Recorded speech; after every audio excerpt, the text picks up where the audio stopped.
The manila envelope hit the marble reception desk with a sound that shattered Elena Morrison's world. But the man standing before her, her husband of 12 years, didn't flinch as he slid the divorce papers toward her with the cold precision of a corporate executioner. Robert Morrison, senior project manager at Sterling Heights Development Corporation, straightened his tie with the same hands that once promised forever. But now those hands belonged to someone else, his secretary, the woman whose laughter echoed from his office every night he claimed to be working late. Elena's fingers trembled as she touched the papers, but what Robert didn't know, what he couldn't possibly fathom as he ordered security to escort his wife from the building, was that the gleaming $8.9 billion skyscraper empire towering around them, every steel beam and glass panel of Sterling Heights Development Corporation, belonged to her. She had inherited the company through a blind trust established by her late father 6 months ago, but she had kept it secret, waiting for the right moment to step into her role, never imagining that moment would arrive like this. Robert's lips curled into a smile as he watched her being led away, but that smile would soon crumble when the anonymous owner he'd been desperate to impress revealed herself as the woman he'd just betrayed. His mistress, Jessica, already planning her new life as Mrs. Morrison, had no idea the empire she thought she was marrying into was about to collapse beneath her designer heels. But Elena did, and what she was about to unleash would redefine everything they thought they knew about power, revenge, and the cost of underestimating the quiet woman they'd dismissed as worthless. Would Robert realize his catastrophic mistake before the board meeting that would seal his fate? But would it matter when Elena had already set into motion a series of decisions that would strip him of everything? His job, his reputation, his future? Would Jessica's ambition survive the moment she discovered she'd destroyed her own career for a man who now had nothing to offer?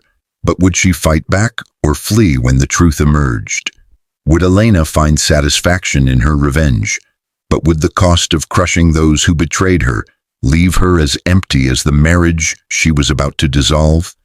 The March rain hammered against the floor-to-ceiling windows of Sterling Heights Development Corporation's lobby, but Elena Morrison barely noticed the weather as she stepped through the revolving doors, her heels clicking against imported Italian marble that cost more per square foot than most people's monthly rent. She'd come to bring Robert his forgotten lunch, homemade chicken parmesan, his favorite, but the brown paper bag felt heavier with each step, weighted down by a marriage that had been dying for months, though she'd refused to see it. The receptionist, a young woman named Bethany who'd always been kind, looked up with an expression Elena would later remember as pity, but at the moment she mistook it for concern. "Mrs. Morrison, I don't think—" Robert emerged from the elevator bank before Bethany could finish, but he wasn't alone. Jessica Chen walked beside him, her hand resting possessively on his arm, her blonde highlights catching the lobby's chandelier light in a way that seemed deliberately theatrical. But Robert's face told a different story. This wasn't an affair anymore. This was a declaration. Elena. Her name came out flat, emotionless, but there was something worse underneath. Inconvenience. She'd become an inconvenience to him. "I brought your lunch," she said, hating how small her voice sounded in the cavernous lobby, but Robert's eyes barely registered the bag. "We need to talk," he said, but before she could respond, he pulled an envelope from his jacket pocket, manila, legal-sized, official. The envelope hit the reception desk between them, but Elena couldn't move, couldn't breathe, couldn't process what was happening, even though some part of her had known this moment was inevitable. Robert slid the papers toward her with clinical efficiency, the same way he probably reviewed construction contracts, but this contract was dissolving their life together. "Divorce papers," he said, as if she couldn't read the bold letters stamped across the top.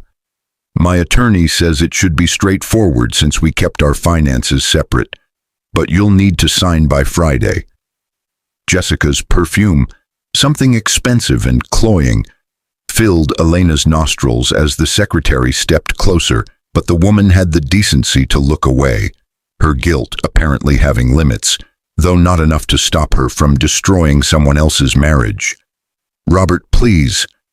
Elena's hand reached for his arm, but he stepped back as if her touch burned, and that small movement hurt more than the papers, more than Jessica's presence, more than anything that had come before.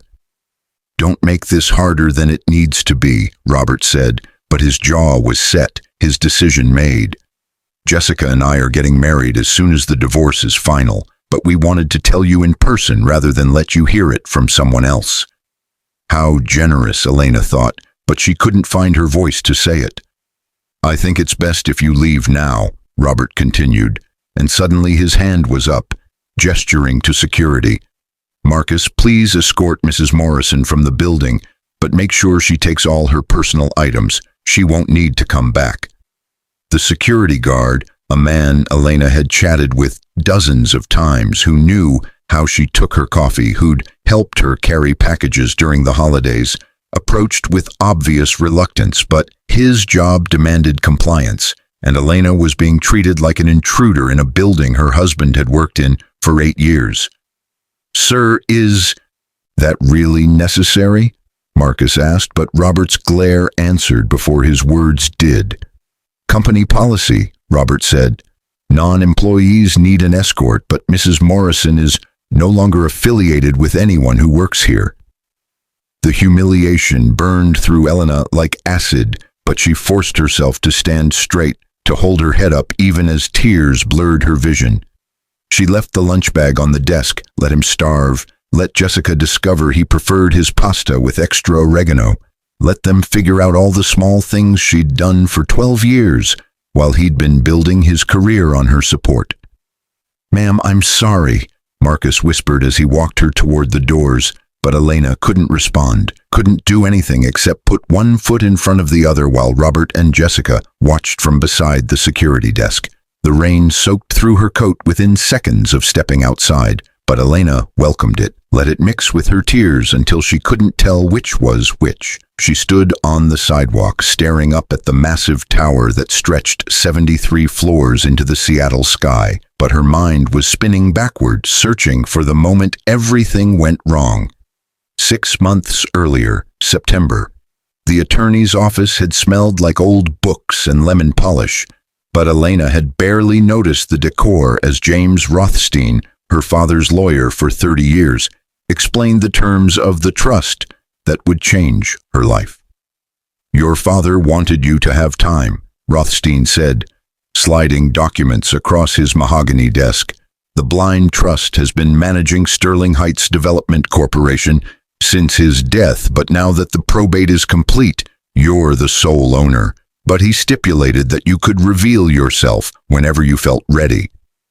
Elena had stared at the papers, at her father's signature, at the corporate structure that detailed an $8.9 billion empire built on commercial real estate, residential developments, and international holdings that spanned 14 countries, but none of it felt real. "I don't know anything about running a company," she'd said, but Rothstein had smiled with something that looked like anticipation. "That's why your father assembled the best board in the industry," he'd explained. "They've been running operations smoothly, but they're waiting for you to step in when you're ready. Until then, they believe they're reporting to an anonymous trust, but the truth is, you've been the owner for 6 months." Elena had thought about Robert then, about how excited he'd be, but something stopped her from sharing the news. Maybe it was the way he'd been distant lately, the way he worked later and later, the way he'd stopped asking about her day, but she'd decided to wait, to surprise him when she felt confident enough to step into her father's legacy. That surprise was about to become Robert's nightmare, but in September, she'd still believed their marriage was worth saving. Present day, March, the day after the divorce papers, Elena's childhood friend, Margaret Wu, set a cup of tea on the coffee table with the careful precision of someone handling explosives, but her eyes were filled with the kind of fury that came from watching someone you loved get destroyed. Tell me you're going to destroy him, Margaret said, sitting beside Elena on the couch in the apartment that suddenly felt too large, too empty, too full of memories that now tasted like poison. Tell me you're not going to let him walk away from this, but more importantly, tell me you're finally going to claim what's yours. Elena wrapped her hands around the mug, but the warmth couldn't touch the ice that had formed in her chest. I don't know what I'm going to do, but I can't think straight right now. Then let me think for you, Margaret said. You own the company he works for, but he just humiliated you in front of everyone, had you escorted out like a criminal, served you divorce papers while his mistress watched. Do you know what the board would do if they knew their senior project manager was behaving like this? The board. Elena hadn't thought about them since receiving the papers, but suddenly the pieces began falling into place with crystalline clarity. The quarterly meeting was scheduled for next week, her first official appearance as owner, though the board didn't know that yet, but they'd been expecting the mysterious trust owner to finally reveal themselves. The meeting is Tuesday, Elena said slowly, but her mind was already racing ahead, calculating moves and counter-moves like the chess player her father had trained her to be.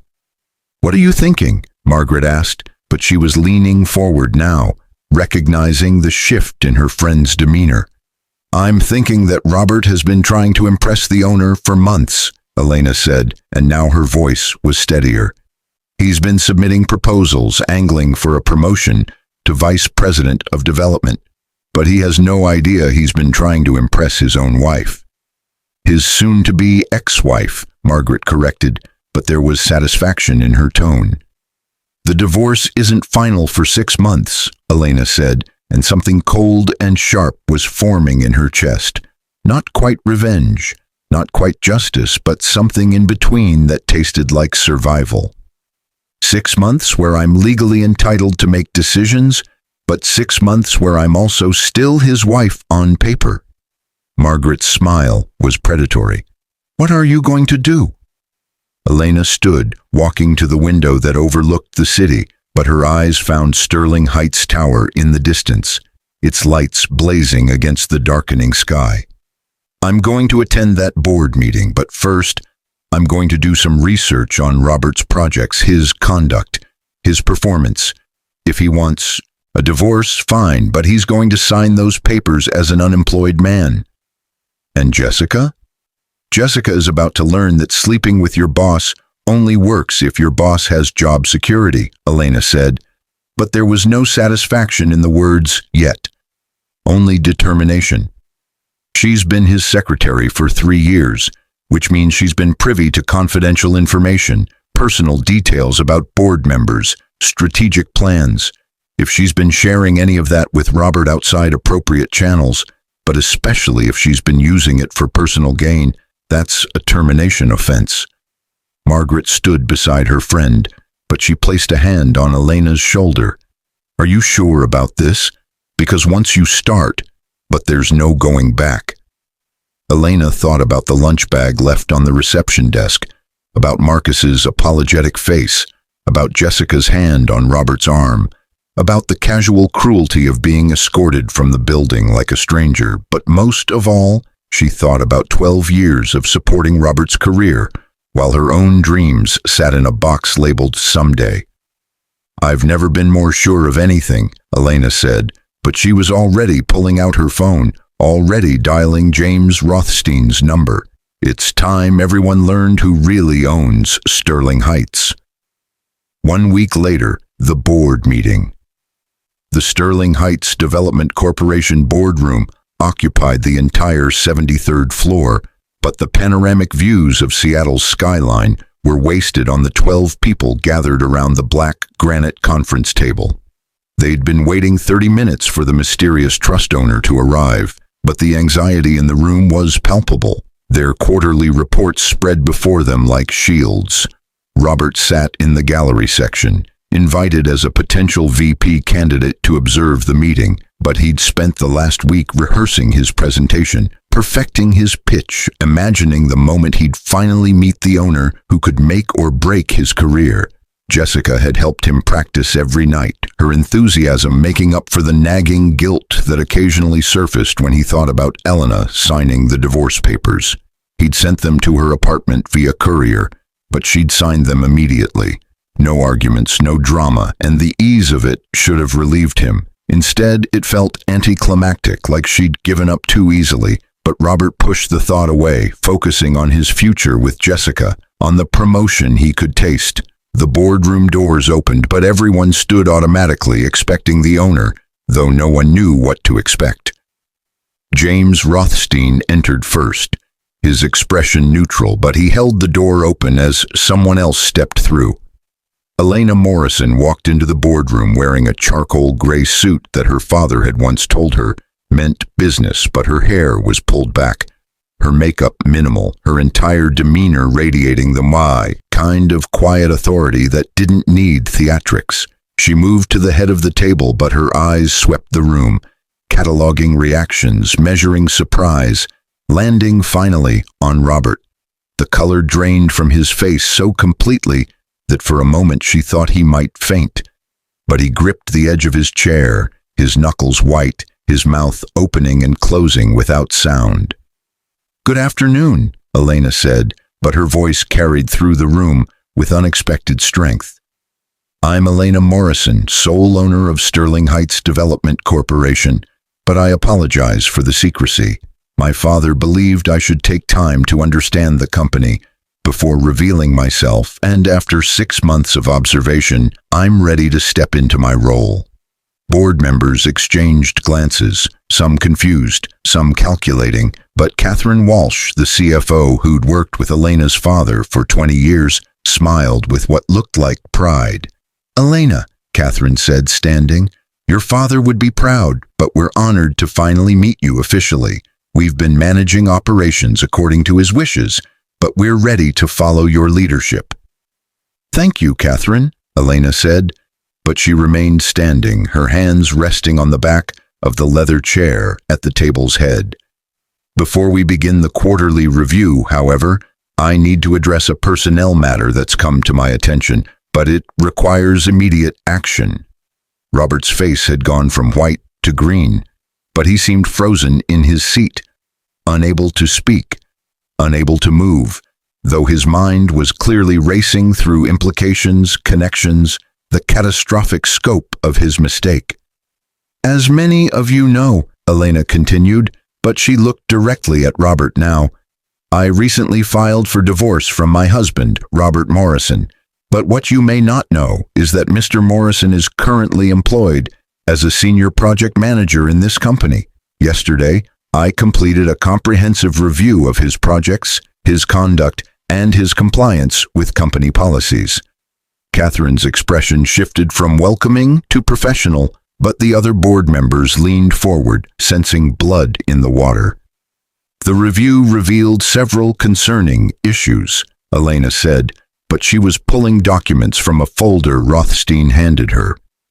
"First, Mr. Morrison has been in a romantic relationship with his secretary, Jessica Chen, for approximately 18 months, but this relationship was never disclosed to HR as required by company policy regarding workplace relationships."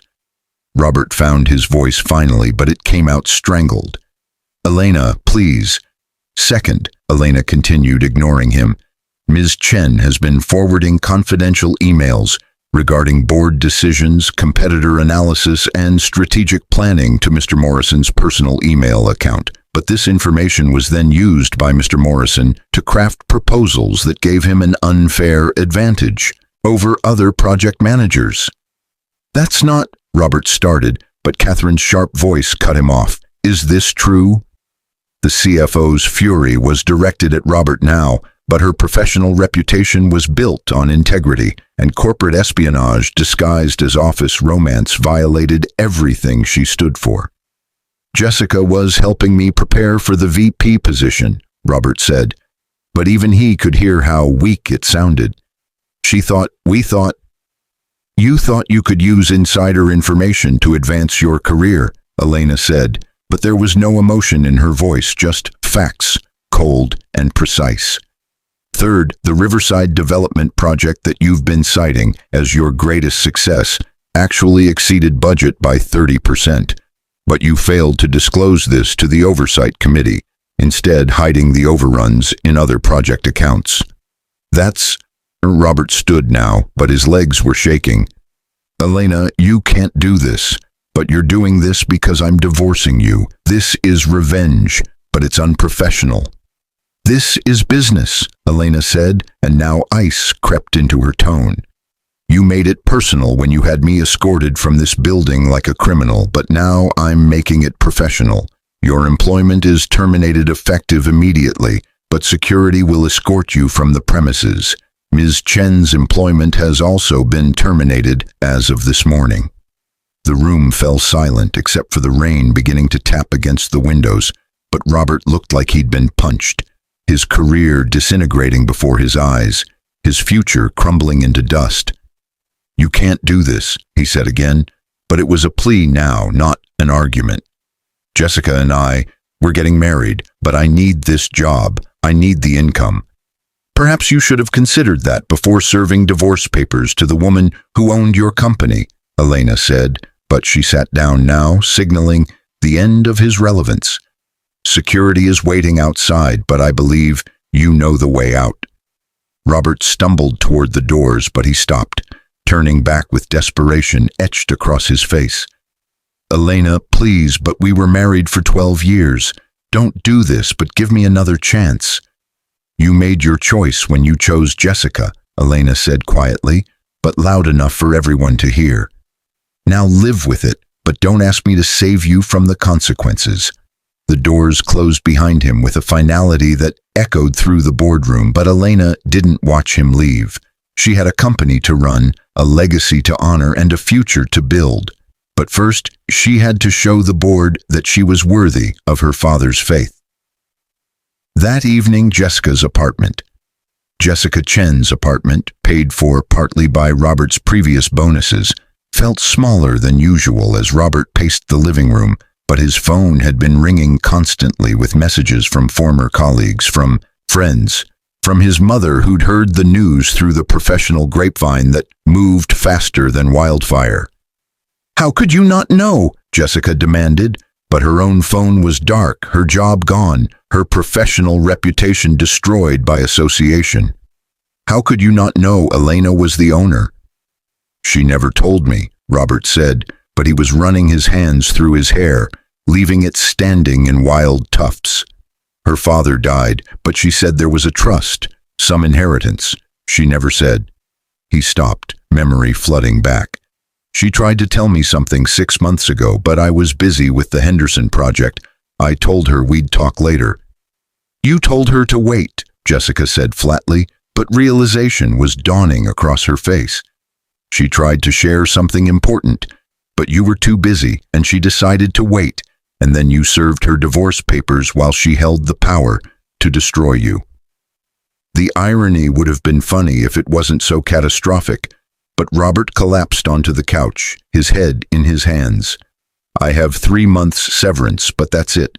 The VP position is gone, but no other company in the industry will hire me, not with this on my record. Elena made sure everyone knows why I was fired. Jessica sat beside him, but the proximity felt wrong now. The romance that had seemed so exciting just weeks ago, now tainted by unemployment and scandal. My entire career is ruined, she said. I can't get another secretary position, not after being fired for sharing confidential information, but I have student loans, rent, credit cards. We'll figure it out, Robert said, but even he didn't believe it. Will we? Jessica turned to face him, but her expression was calculating now, no longer adoring. Because the only reason I was attracted to you was your position, your prospects. But now you have nothing. You're just a divorced, unemployed man who betrayed his wife for someone who can't even support herself. The words landed like physical blows, but Robert couldn't argue with them. I thought you loved me, he said weakly. I loved your future, Jessica said, standing. But that future died today, and I'm not going to drown with you. She walked to the bedroom, but Robert could hear drawers opening, clothes being packed. She was leaving. Of course, she was leaving, but the speed of her abandonment shouldn't have surprised him. He'd chosen ambition over loyalty, but Jessica had done the same, and now they were both paying the price. 20 minutes later, Jessica emerged with 2 suitcases, but she didn't look at Robert as she headed for the door. "You can stay until the end of the month, but then you need to find somewhere else. I'm moving back to Portland, but I'm going to try to rebuild my career somewhere Elena's reputation doesn't reach." The door closed behind her, but Robert remained on the couch, surrounded by the wreckage of choices that had seemed so right just a week ago. His phone buzzed again. Another message, probably another friend or colleague offering hollow condolences or secret satisfaction, but he couldn't bear to look. Elena had destroyed him methodically, professionally, completely, but the worst part was knowing he'd given her the tools to do it. Every policy violation, every hidden budget overrun, every confidential email Jessica had forwarded. These weren't inventions or exaggerations, but truths he'd ignored because they served his ambition. The rain hammered against the windows like judgment, but Robert had nowhere to go, no one to blame but himself. And the taste of that realization was more bitter than any revenge Elena could have crafted.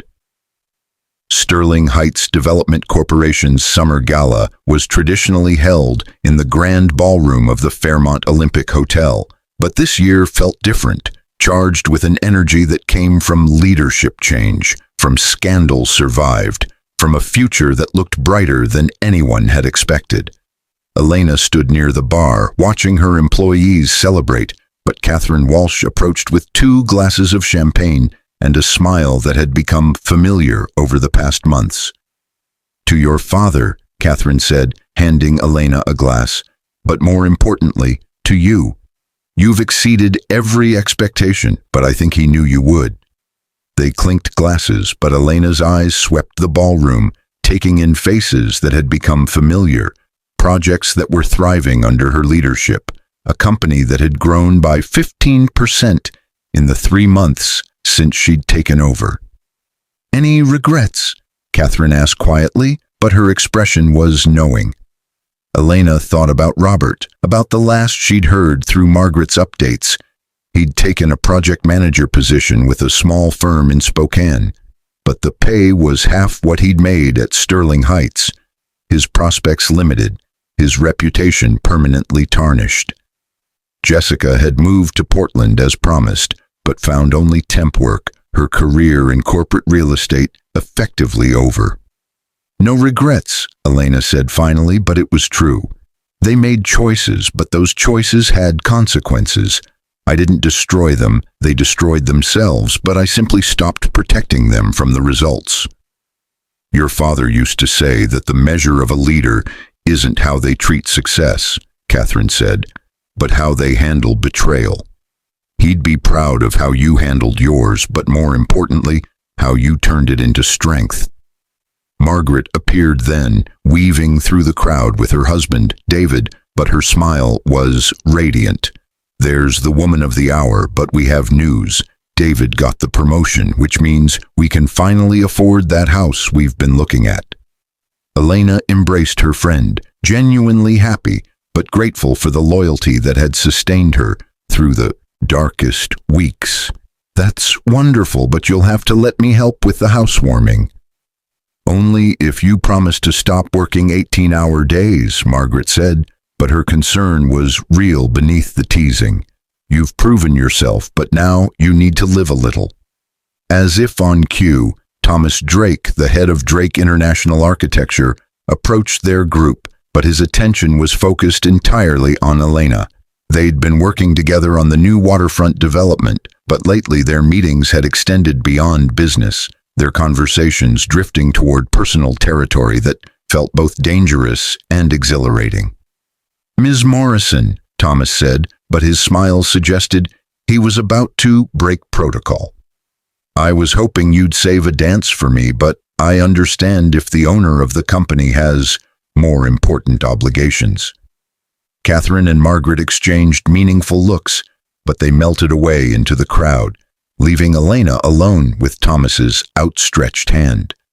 "Just one dance," Elena said, but she was smiling as she took his hand, letting him lead her to the dance floor where other couples swayed to music that felt like possibility.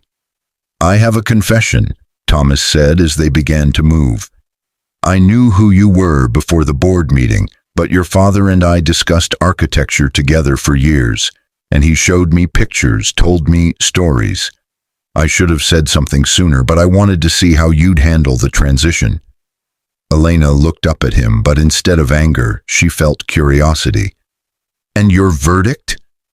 "You're better than he was," Thomas said simply. "But don't tell his ghost I said that. You have his strategic mind, but you have something he struggled with, the ability to forgive yourself for being human." The words struck deeper than Elena expected, but she realized he was right. Her father had been brilliant, but he'd been hard on himself, driven by perfection, unable to acknowledge weakness. She'd spent 3 months trying to emulate him, but maybe the better path was to honor him while becoming someone different, someone who could be strong without being invulnerable. "What if I told you I'm terrified most days?" Elena said, but the honesty surprised her.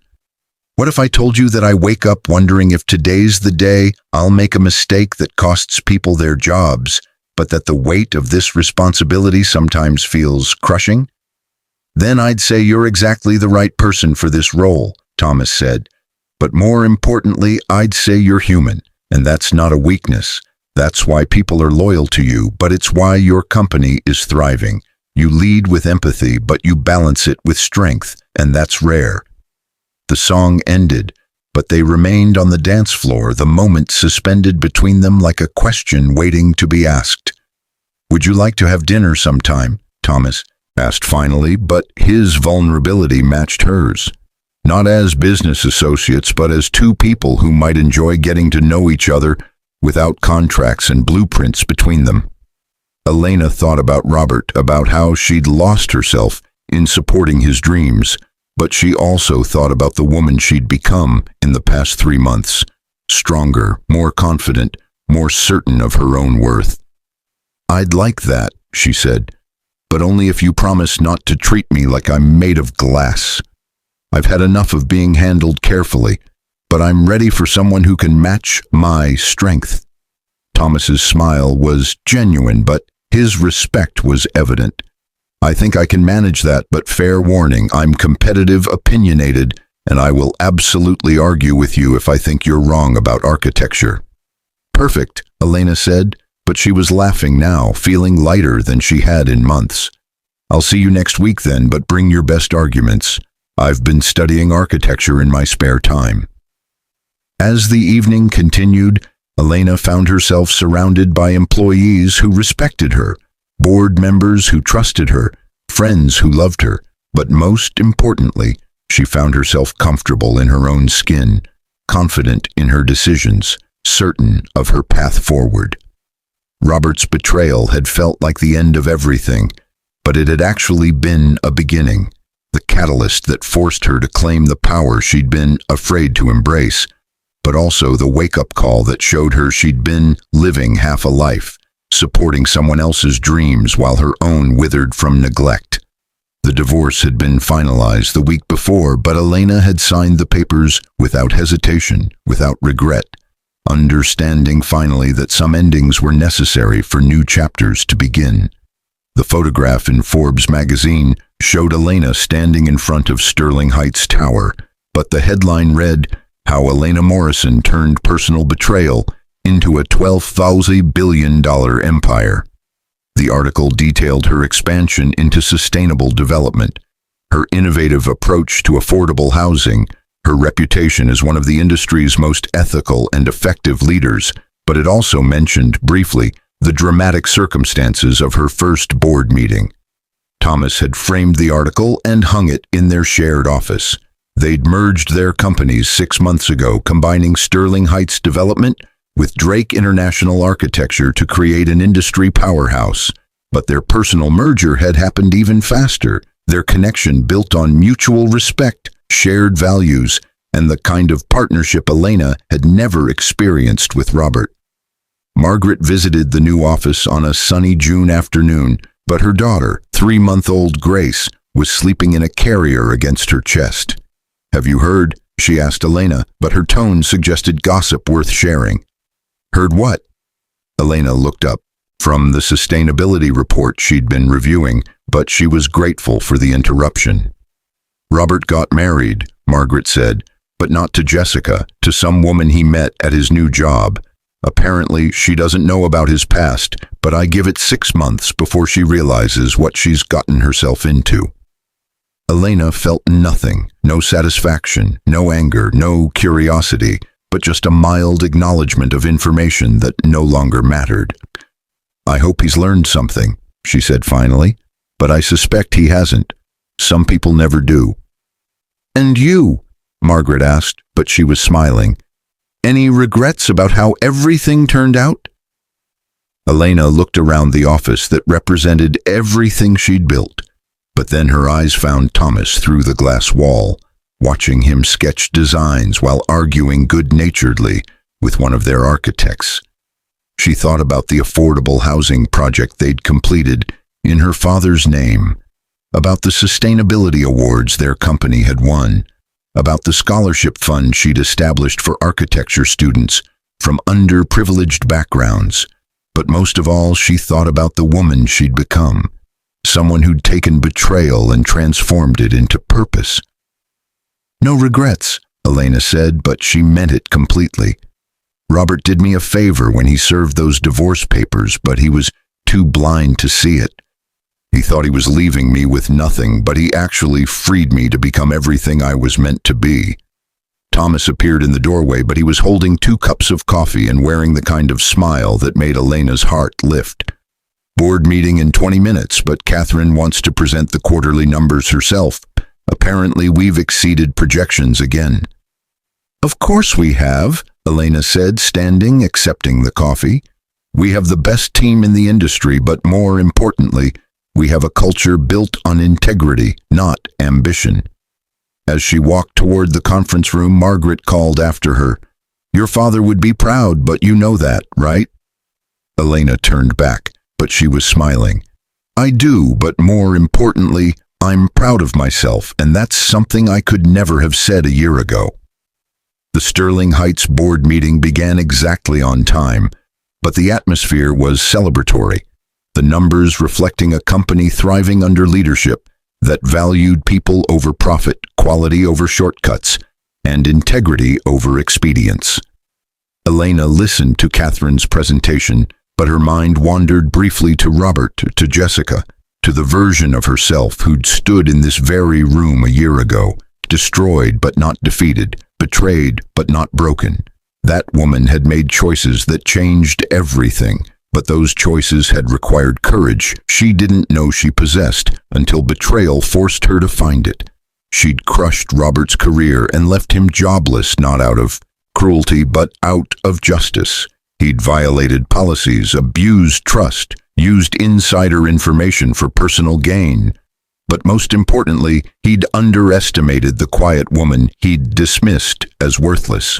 Jessica had paid the price for her own choices, but she'd gambled on ambition and lost when her shortcut proved to be a dead end. They'd both learned an expensive lesson about the cost of betrayal, but Elena suspected they'd learned nothing about the value of integrity. And that was their tragedy, not hers. The meeting concluded with applause, but Thomas caught Elena's hand as everyone filed out. "Dinner tonight?" he asked, but his eyes were warm with the kind of love that respected rather than diminished, that supported without smothering, that celebrated her strength instead of fearing it. "Dinner sounds perfect," Elena said, "but first I need to review the plans for the Sacramento project, sign off on the new hires, and return calls to 3 different investors." "So dinner at 9? Thomas said, but he was laughing. 9:30, Elena corrected, "but I promise I'm worth the wait." As she returned to her office, Elena caught her reflection in the window. The city spread below her, Sterling Heights Tower standing proud among the skyline. The company her father built now exceeding even his ambitious vision. but all of it secondary to the woman she saw looking back. Confident, powerful, respected, but most importantly, free. Robert had kicked her out after serving divorce papers to marry his secretary, but in doing so, he'd freed her from a marriage that was suffocating her potential. He'd thought he was discarding someone worthless, but he'd actually released someone powerful who no longer needed to dim her light to avoid overshadowing his fragile ego.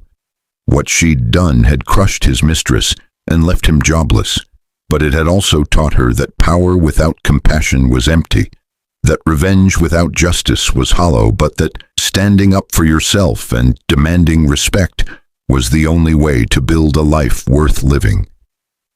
The sun set over Seattle, but Elena Morrison didn't watch it disappear. She had work to do, a company to lead, a partner who respected her, friends who loved her, and a future limited only by her own imagination. But most importantly, she had herself, whole, healed, and unafraid of whatever came next. Some stories ended with revenge, but Elena's story ended with something better. Victory, not over Robert or Jessica, but over the version of herself who'd accepted less than she deserved.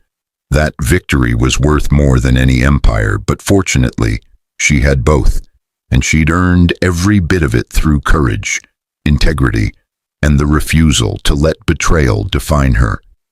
The lights of Sterling Heights Tower blazed against the darkening sky like a beacon, but Elena smiled, turned away from the window, and got back to work. She had a legacy to honor, but more importantly, she had a future to build. And nothing, not betrayal, not divorce, not the doubts that occasionally surfaced, would stop her from becoming exactly who she was meant to be. Unaware no longer, but unstoppable forever. The autumn leaves scattered across the courtyard of Sullivan Drake Innovation Center, but Elena Morrison Drake stood at the dedication ceremony with her hand resting protectively over her rounded belly, 7 months pregnant with the daughter who would be named Catherine Grace, honoring both the CFO who'd stood by her and the friend who'd never wavered. Thomas stood beside her, his arm around her waist, but his eyes were focused on the building that represented everything they'd built together, both professionally and personally. "Your father would have loved this," Catherine Walsh said, approaching with tears in her eyes. But her retirement had been announced last month, effective after 25 years of service. A research center dedicated to sustainable architecture and affordable housing innovation, but funded entirely by profits from ethical business practices. Gregory always said that wealth without purpose was just numbers on a page. Elena embraced her mentor carefully, mindful of her belly, but grateful for the woman who'd guided her through those early uncertain months. "You taught me that leadership isn't about being the smartest person in the room, but about being wise enough to listen to those who are. This center exists because you showed me how to balance profit with principle." The crowd gathered for the dedication included employees from Sterling Drake Development. The merged company now employed over 3,000 people across 12 cities, but also architecture students, affordable housing advocates, environmental activists, and journalists covering what the New York Times had called the most significant philanthropic venture in modern real estate history. Margaret Wu Chen pushed through the crowd with her 2 children, Grace, now 5, and her brother Marcus, 3, but her smile was radiant as she reached Elena. "Remember when you were sitting in that cafe, holding divorce papers and thinking your life was over?" she said, but her voice was low enough that only Elena could hear. "Look at you now." Elena did look, at the building bearing her parents' names combined with Thomas's, at the employees who respected rather than feared her, at the husband who'd proposed not with diamonds, but with blueprints for a home they'd designed together, at the foundation she'd established that had housed over 15,000 families in affordable, sustainable developments. But most of all, she looked at the woman she'd become when survival demanded evolution. "I almost didn't fight back," Elena admitted, something she'd never told anyone except Thomas. That morning, after Robert served the papers, I almost just signed them and walked away, accepted that I'd failed at marriage and therefore failed at life. But something in me, maybe my father's voice, maybe my mother's memory, maybe just rage, refused to let him win by default. "Well, thank God for rage," Margaret said, but she was hugging Elena now, carefully. Because the woman who almost walked away wouldn't have created this, wouldn't have helped thousands of families, wouldn't have shown an entire industry that ethical leadership isn't weakness. The ceremony began, but Elena's speech was brief, powerful, focused not on her own journey but on the mission ahead: sustainability, accessibility, innovation balanced with humanity. She spoke about her father's vision, her mother's compassion, but she also spoke about failure, about betrayal, about the moments that test character and reveal whether suffering makes us bitter or better. 5 years ago, I learned that sometimes our greatest gifts come wrapped in our worst nightmares, Elena said, her voice carrying across the courtyard through microphones that Thomas's team had positioned perfectly. I learned that being underestimated is an advantage, that being dismissed gives you freedom, but most importantly, I learned that you don't know what you're capable of until circumstances demand more than you think you can give. The applause was thunderous, but Elena's eyes found Thomas, found the pride and love in his expression, and she remembered their wedding 2 years ago. Small, intimate, focused on commitment rather than spectacle, but surrounded by people who genuinely cared rather than guests performing obligation.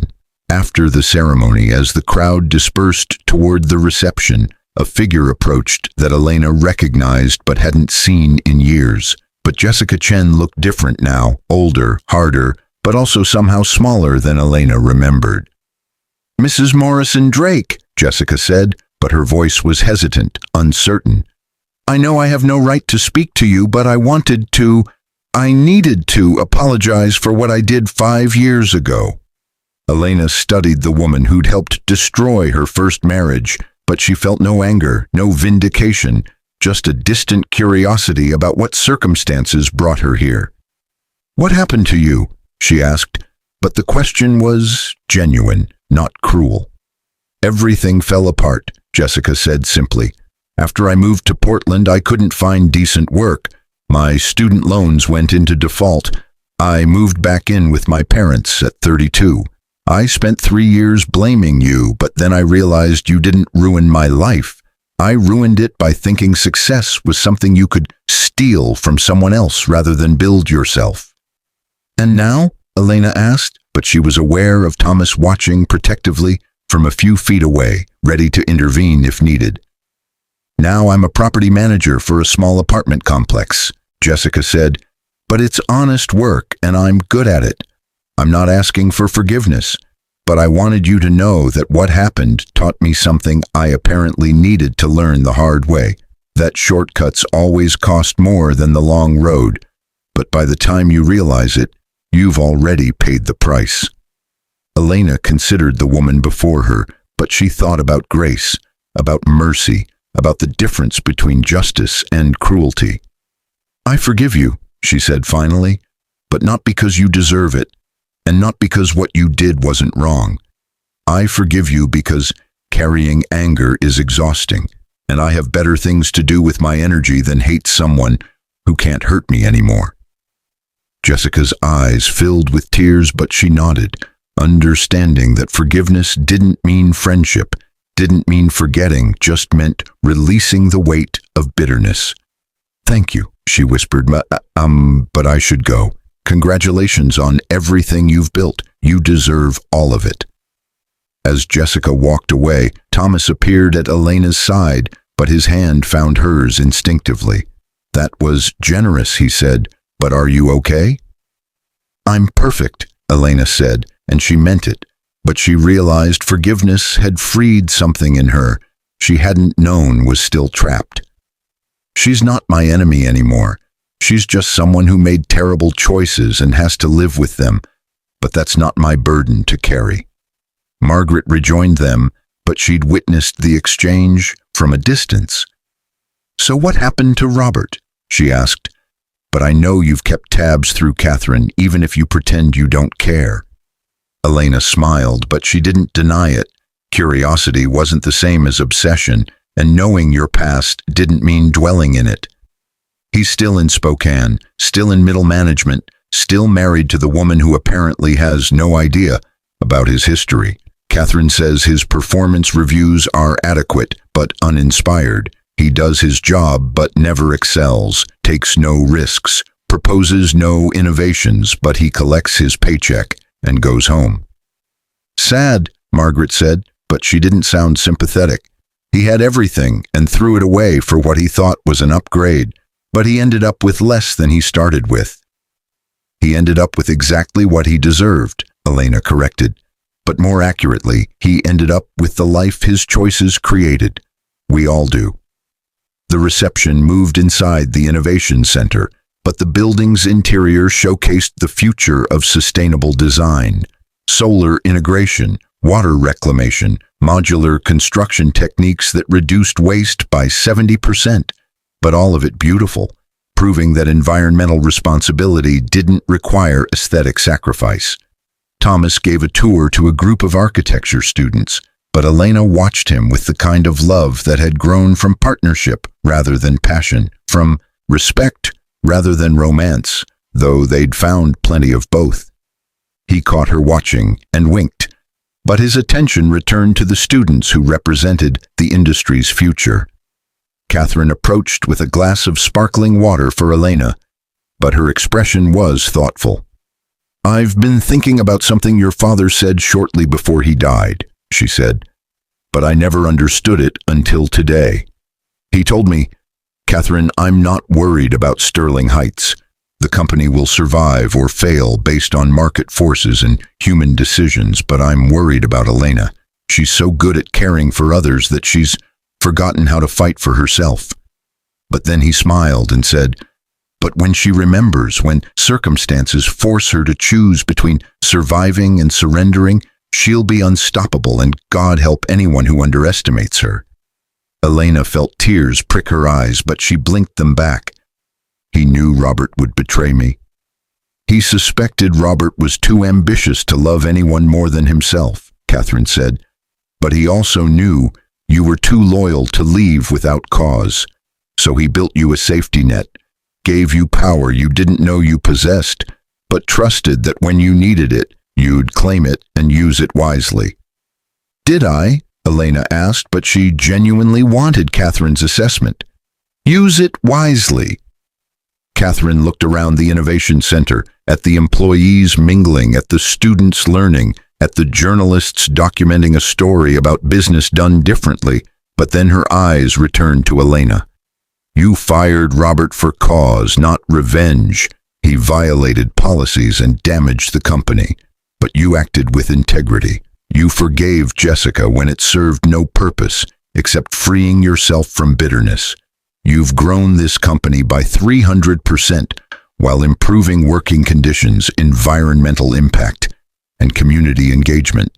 But most importantly, you've proven that strength without compassion is tyranny, but compassion without strength is weakness. You've found the balance your father sought his entire life." The evening concluded with champagne toasts, sparkling cider for Elena, but the words spoken celebrated not just the Innovation Center, but the philosophy it represented, that business could be profitable and ethical, that success didn't require sacrificing values, but that leadership was measured not by quarterly earnings, but by lasting impact. Later, as Elena and Thomas drove home to the house they'd designed together, solar-powered, built with sustainable materials but warm and welcoming rather than austere, Elena's phone buzzed with a message from an unknown number. "Congratulations on the Innovation Center, you've done well. R. Robert." After 5 years of silence, but he'd reached out, though whether for closure or connection wasn't clear. Thomas glanced at the phone, but his expression was neutral. "Are you going to respond?" he asked. "But I'll support whatever you decide." Elena looked at the message, but she thought about the man who'd served her divorce papers, in the building she owned, the husband who'd underestimated her so completely that his arrogance became her liberation, but also the human being who'd spent 5 years living with consequences that had clearly taught him nothing about humility. She deleted the message without responding, but she felt no satisfaction in the act. No anger, just a quiet certainty that some chapters deserve to end without epilogues, that some people deserve to remain in the past where their choices had left them. No response needed, Elena said, setting the phone aside. He had 12 years to appreciate me, but he chose not to. I'm not giving him another second of my attention. Thomas reached for her hand, but his touch was warm, grounding. You know what I love most about you? He asked. But it's not your intelligence or your success or even your beauty, though you're stunning. It's that you've learned to value yourself the way others value you, but you no longer need external validation to know your worth. I learned that from you, Elena said, but also from Catherine, from Margaret, from every person who stood by me when I had nothing but potential and determination. You learned it from yourself, Thomas corrected, but we just reflected back what was always there. You just needed to see it. They arrived home to find the house lit from within, but the warmth of it represented everything Elena had built in 5 years. Not just professional success, but personal peace. Not just financial security, but emotional freedom. Not just a company, but a life, full and rich and entirely her own. That night, as Elena prepared for bed, she caught her reflection in the mirror, but the woman looking back bore little resemblance to the broken, devastated person who'd stood in a cafe 5 years ago, divorce papers on the table, world shattered. This woman was confident, powerful, 7 months pregnant with a daughter who would grow up knowing her mother's strength, but also knowing that strength could coexist with kindness, that power could be wielded with compassion. Thomas appeared behind her, but his arms circled her carefully, his hands resting on her belly where their daughter kicked with increasing frequency. What are you thinking? He asked, but I can see the wheels turning. I'm thinking that Robert did me the greatest favor of my life when he kicked me out after serving those divorce papers, Elena said, but not because I wanted revenge or because crushing him felt good. It didn't, particularly. I'm grateful because his betrayal forced me to become someone I never would have chosen to be if comfortable, but someone I'm proud to be now that I've arrived. Your father knew, Thomas said, but he couldn't tell you because you had to discover it yourself. He gave you the tools, the company, the board, the trust, but you had to choose to use them, and you had to learn that using power responsibly is harder than having power unused. Elena turned in his arms, but her eyes met his with the kind of honesty that had built their marriage. Do you ever wonder what would have happened if Robert had stayed loyal? If I'd never learned about the company, if I'd just remained the quiet wife supporting someone else's dreams? Never, Thomas said firmly, but not because I'm glad he hurt you. I'd take that pain away if I could. I don't wonder because I know you would have found your way eventually. But the circumstances just accelerated what was always going to happen. You were never meant to be someone's shadow, but you were meant to be exactly who you are. Elena Morrison Drake, CEO, philanthropist, architect of change, but most importantly, a woman who knows her own worth and refuses to settle for less. As they lay in bed, Elena's hand rested on her belly, but she thought about the story she'd tell her daughter someday, not about revenge or betrayal, but about resilience, about discovering that you're stronger than you knew, about learning that sometimes the worst thing that happens to you becomes the catalyst for the best thing you create. 5 years ago, she'd been unaware she owned the $8.9 billion skyscraper company her husband worked in, but that ignorance had protected her from his ambition while revealing his character. He'd kicked her out after serving divorce papers to marry his secretary, but in doing so, he'd freed her from a prison she didn't know she was in, released her to become someone whose power came not from inheritance, but from choice, not from birthright but from hard-won wisdom. What she'd done had crushed his mistress and left him jobless, but it had also taught her that justice and revenge were different things, that standing up for yourself didn't require destroying others, just refusing to protect them from consequences they'd earned. But that forgiveness was possible even when reconciliation wasn't.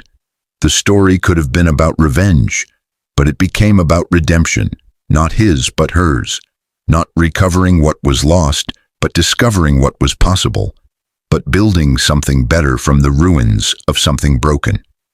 Sterling Drake Development Corporation was worth $18.7 billion now, but Elena's net worth was irrelevant compared to the wealth she'd accumulated in relationships, in purpose, in the knowledge that she'd taken her father's legacy and honored it, not by preservation but by evolution, not by maintaining what was but by creating what could be. Robert Morrison lived in Spokane with adequate comfort and profound regret, but he'd learned nothing except that Elena had been more valuable than he'd realized, still seeing her as an asset rather than a person, still measuring worth in utility rather than humanity.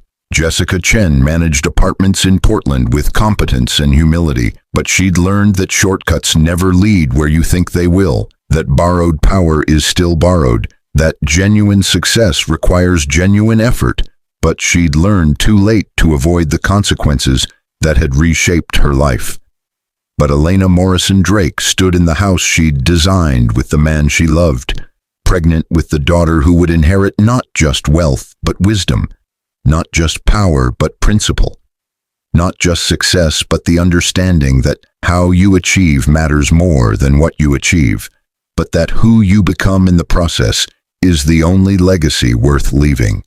The lights of Seattle glowed through the bedroom window, but Sterling Heights Tower stood among them, its lights spelling out Sterling Drake in letters visible for miles. The building represented her past, but the Innovation Center represented her future, and the woman lying in bed represented the present, fully herself, fully alive, fully aware of her power, but also fully committed to using it wisely.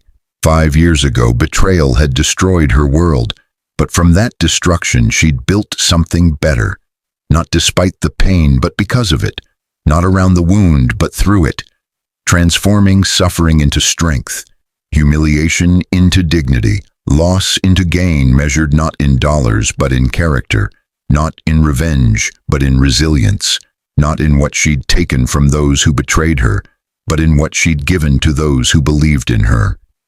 And as sleep claimed her, Elena's last thought was simple but profound. Robert thought he was discarding trash when he kicked her out, but he'd actually been releasing a caged eagle who'd forgotten she had wings.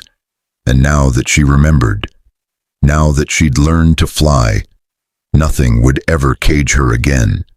The epilogue of her story wasn't an ending but a beginning, not a conclusion but a continuation, not the final chapter but the opening pages of everything that came next, and it was entirely, beautifully, powerfully hers.